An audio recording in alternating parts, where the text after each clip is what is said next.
Last week we talked about Titius Bode rule, how a simple sequence of numbers was related to the distances from the Sun to the planets in our solar system. If you haven't seen this video, make sure that you do. I'll put the link down in the description. Today we're going to look at how the same question was answered by Johann Kepler using Platonic solids. Kepler always wondered why are there exactly 6 planets, as was known at that time. What determines their distances from the Sun? He believed that everything in the universe is determined by pure shapes and simple numbers. At first he tried to reduce the problem down to integral numbers, but failed.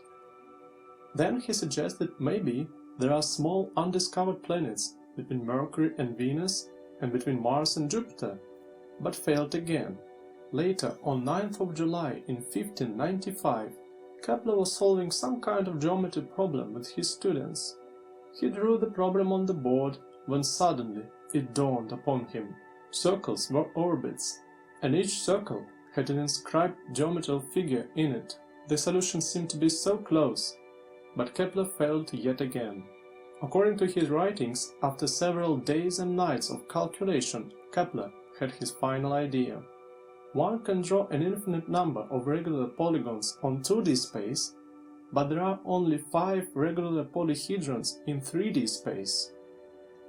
And with 6 planets, we have exactly 5 intervals between them. Coincidence? Not for Kepler. These regular convex polyhedrons are called Platonic solids, named for the ancient Greek philosopher Plato.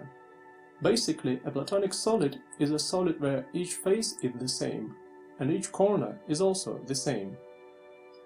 Only 5 Platonic solids exist, and each one was associated with a classical element by Plato. The first one is Tetrahedron. Plato associated with fire, since it feels sharp and stabbing. The second is Hexahedron, earth, since it is firm and rigid.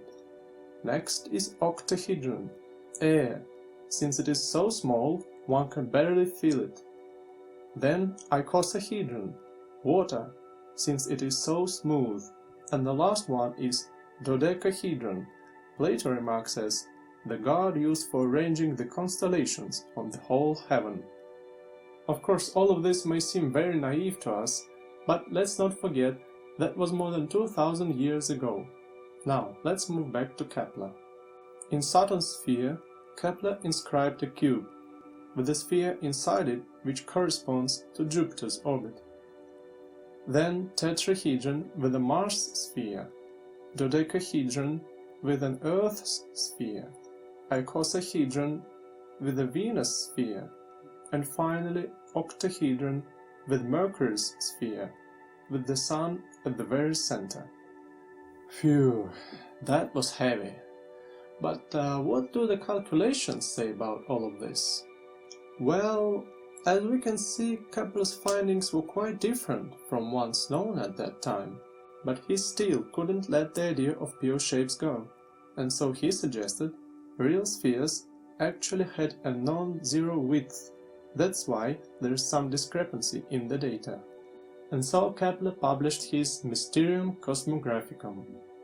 But deep inside he wasn't satisfied with this, and eventually he discovered 3 laws known now as Kepler's laws of planetary motion.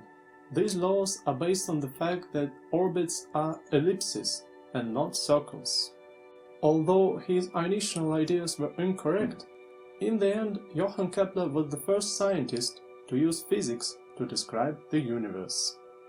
Don't forget to subscribe, and until next time, stay curious!